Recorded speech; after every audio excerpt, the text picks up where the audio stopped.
नमस्कार मित्रांनो, कसे आहात? मित्रांनो, आज मी बोलणार आहे एका भन्नाट अशा कादंबरीविषयी.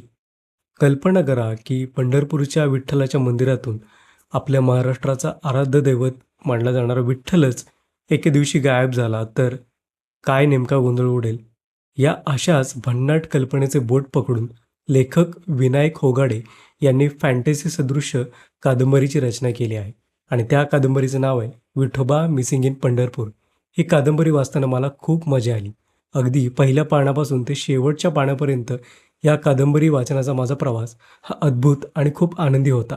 चला तर मग जाणून घेऊया विठोबा मिसिंग इन पंढरपूर या कादंबरीविषयी. मित्रांनो, विठोबा मिसिंग इन पंढरपूर ही फक्त एक रहस्यकथा नाही किंवा फॅन्टसीही नाही.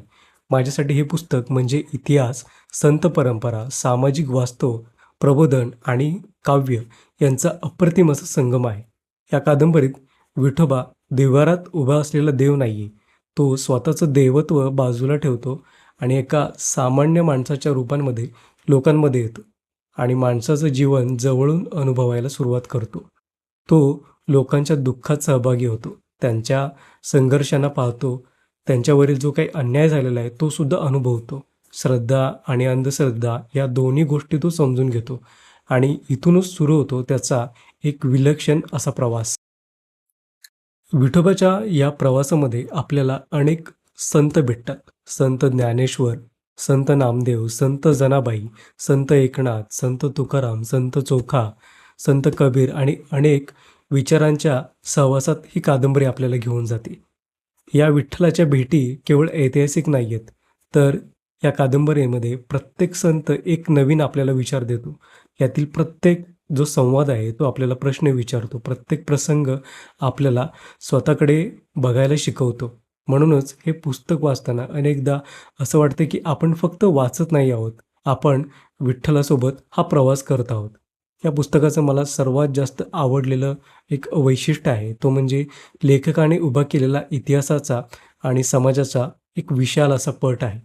त्या काळातील जाती व्यवस्था, अस्पृश्यता, गरीब आणि श्रीमंतामधील दरी आणि त्यावेळी जी काही धार्मिक कट्टरता होती, कर्मकांड होते, अनेक अंधश्रद्धा चालीरीती अस्तित्वात होत्या आणि हे सर्व वास्तव लेखकाने या कथेमध्ये, या कादंबरीमध्ये इतक्या सहज रीतीने गुंफलं आहे की ते कुठेही आपल्याला उपदेशासारखं अजिबात वाटत नाही. त्याचवेळी अन्यायाविरुद्ध उभं राहणारे त्यावेळची जी काही संत परंपरा होती, त्यांचे विचार आणि त्यांची समाज परिवर्तनाची चळवळ सुद्धा या कादंबरीमध्ये प्रभावीपणे मांडलेली आहे. या कादंबरीचं वैशिष्ट्य असं आहे की ही कादंबरी भूतकाळात अडकून राहत नाही. ती आजच्या आपल्या समाजाला सुद्धा प्रश्न विचारते. आजसुद्धा आपण जात, धर्म, संपत्ती, पद, प्रतिष्ठा आणि ज्ञानाच्या आधारे स्वतःला खूप इतरांपेक्षा श्रेष्ठ समजतो आणि आपण आपल्या समाजामध्ये स्त्रियांबद्दलचा अनादर करतो. आपल्यामध्ये धार्मिक कट्टरता आहे आणि नेहमी आपल्या वारंवार दुखावल्याच्या भावना आपल्या दुखावल्या जातात आणि कोणत्याही प्रकारे आपण विवेकशील न राहता आपण भोंदू बाबांमागे आपली धावण्याची मानसिकता वाढलेली आहे आणि या सर्व प्रश्नांवरती लेखकाने अत्यंत संवेदनशीलपणे भाष्य केलेलं आहे आणि हे भाष्य आपल्याला विठोबा आणि इतर संतांच्या माध्यमातून आपल्याला अनेक वेळा ऐकायला मिळतं, वाचायला मिळतं. ही गोष्ट मला खूप आवडली. या पुस्तकातून मला सर्वात महत्त्वाची गोष्ट शिकायला मिळाली ती म्हणजे भक्तीचा खरा अर्थ. या पुस्तकापूर्वी भक्ती म्हणजे पूजा, आरती, जप करणे, व्रत किंवा देवळात जाणं हा एवढंच माहिती मला माहिती होती. पण या कादंबरीने मला दाखवून दिलं की संतांसाठी भक्ती म्हणजे काय होतं. तर भक्ती म्हणजे त्यांच्यासाठी कोणत्या प्रकारचं कर्मकांडामध्ये अडकणं नव्हतं. भक्ती म्हणजे माणसाला माणूस म्हणून स्वीकारणं. या भक्तीमध्ये समता होती, या भक्तीमध्ये करुणा होती आणि या भक्तीमध्ये विवेकशील विचार होता आणि त्याचबरोबर अन्यायाविरुद्ध उभं राहण्याची ताकद या भक्तीमध्ये होती. भक्ती म्हणजे आपण विचार प्रश्न विचारायला हवेत. तेच आपल्या संतांनी सांगितलेलं होतं. संत ज्ञानेश्वर, नामदेव, तुकाराम, एकनाथ, संत चोखामेळा, संत कबीर यांनी या भक्तीला सामाजिक परिवर्तनाचं माध्यमच बनवून टाकलेलं होतं. कारण त्यांच्या भक्तीमध्ये कोणत्याही अंधश्रद्धेला स्थान नव्हतं, भेदभावाला स्थान नव्हतं, कोणत्याही कर्मकांडाला त्यांनी स्थान दिलेलं नव्हतं आणि त्यांनी स्थान दिलं होतं म्हणजे केवळ आणि केवळ हे माणुसकीला. या पुस्तकात मला सर्वात सुंदर वाटलेला तो विचार म्हणजे विठोबा हा देव्हाऱ्यातून बाहेर पडतो आणि तो त्याचं देवत्व सोडून देतो. तो माणूस बनतो.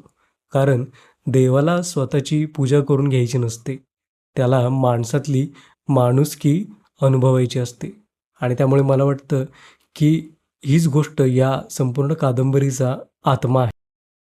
हे पुस्तक वाचताना प्रत्येक संत, यातील प्रत्येक अभंग आणि प्रत्येक संवाद खूप काही शिकवून जातो. यातील प्रत्येक संवाद, प्रत्येक आपल्याला प्रश्न विचारतात, चिकित्सा करायला शिकवतात आणि सर्वात महत्त्वाची गोष्ट म्हणजे परंपरा. परंपरा ही वाहती असावी, ती कोणत्याही कट्टरतेत अडकलेली नसावी.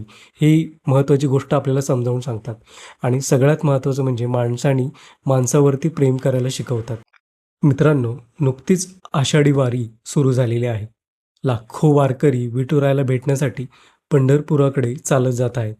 पण माझी वारी या पुस्तकाच्या पानातून झाली आणि त्या प्रवासात मला जाणवलं, की विठोबा हा फक्त मंदिरात नाही आहे, तर तो प्रेमामध्ये आहे आणि तो समतेत आहे.